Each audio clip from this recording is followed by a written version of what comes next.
ഇനി ഫീൽഡ് ഓപ്പറേഷന്റെ സമയം. എന്റെ രീതികൾ വ്യത്യസ്തമാണ്, ചെലവ് കൂടിയതാണ്. പക്ഷെ വിജയം കാണാതെ ഞാൻ ഇന്ന് വരെ മടങ്ങിയിട്ടില്ല. ഇനി നിന്നില എന്റെ പ്രതീക്ഷ.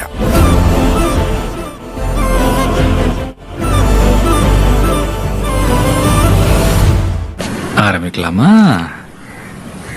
ചേട്ടാ സിനിമ എങ്ങനെയുണ്ടായിരുന്നു? Cinema super super super. ഗംഭീര തിയേറ്ററിക്കൽ എക്സ്പീരിയൻസ് ആയിരുന്നു. ഫസ്റ്റ് ഹാഫ് പോലെ തന്നെ സെക്കൻഡ് ഹാഫും ഗംഭീരം പറഞ്ഞ ഗംഭീര പടം.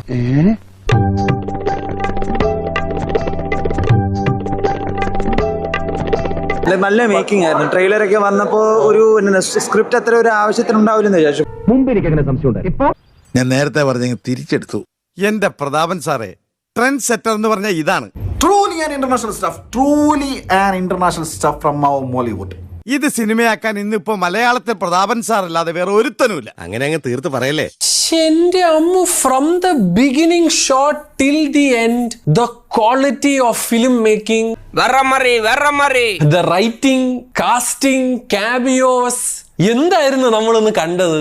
വെറുതെ ഫയറാണ് കേട്ടോ. തീയാണ് പാട്ട്, തീയാണ് സ്ക്രിപ്റ്റ്, തീയാണ് ഡയറക്ടർ, തീയാണ് ഇതിലെ ക്രൂ. ഈ വർഷം ഞാൻ കണ്ടതിൽ ഏറ്റവും മികച്ച സിനിമാറ്റിക് എക്സ്പീരിയൻസ് ആയിട്ട് എനിക്ക് തോന്നി. സംഭവം കാലകിണ്ട്. കാമിയോ എന്നൊക്കെ പറഞ്ഞു കഴിഞ്ഞാൽ ചിന്തിക്കാത്ത ലെവൽ കാമിയോസ്. തിയേറ്റർ കത്തി, തിയേറ്റർ പിച്ചി. ഓക്കെ, ഒരടിക്ക് കോളുണ്ടെന്നല്ലേ.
ഒന്നറിയില്ല.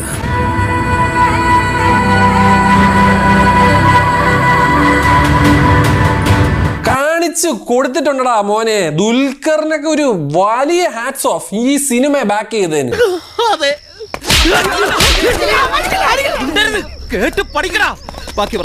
ഈ ഡയറക്ടറിന്റെ വിഷന് വിശ്വസിച്ച് കൂടെ നിന്നതിന്.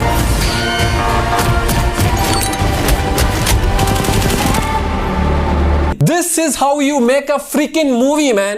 ഇങ്ങനെ സിനിമ എടുക്കാം. എനിക്ക് അവനെ കണ്ടിട്ട് തീരെ പിടിക്കുന്നില്ല. ഇതൊക്കെ നമ്മുടെ കൈ കിട്ടണമായിരുന്നു. അടിച്ച് കാലക്ക് കൈ കൊടുത്തേനെ ഇല്ലടാ. ഒലത്തും.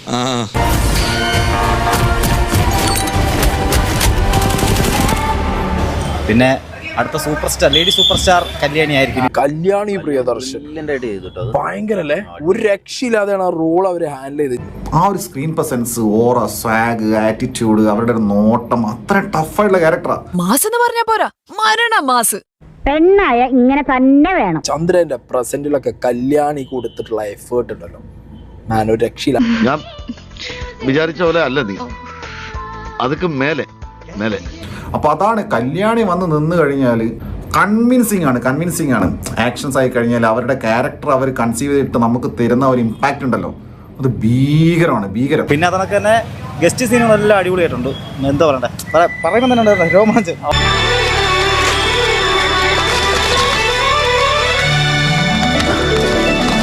ഇനിയിപ്പം ഇതുപോലൊരു പടം ഇനി മലയാളത്തിൽ വരത്തില്ല. വരുവാണെങ്കിൽ ഇതിന്റെ അടുത്ത പാട്ടുകളായിരിക്കും. അടുത്ത പാട്ടിനുള്ള ഒരു ഹൈപ്പ് നിലനിർത്തി പാട്ടിനുള്ള ലീഡ് വെച്ചിട്ടാ പോയത്. ഒരുപാട് സിനിമകൾക്ക് വെറുതെ രണ്ടാം ഭാഗം എഴുതി കാണിക്കും. ഒരു പ്ലാനിങ്ങും ഇല്ലാതെ വെറുതെ ആൾക്കാരെ പൊട്ടന്മാരാക്കാൻ വേണ്ടി രണ്ടാം ഭാഗം എഴുതി കാണിക്കും.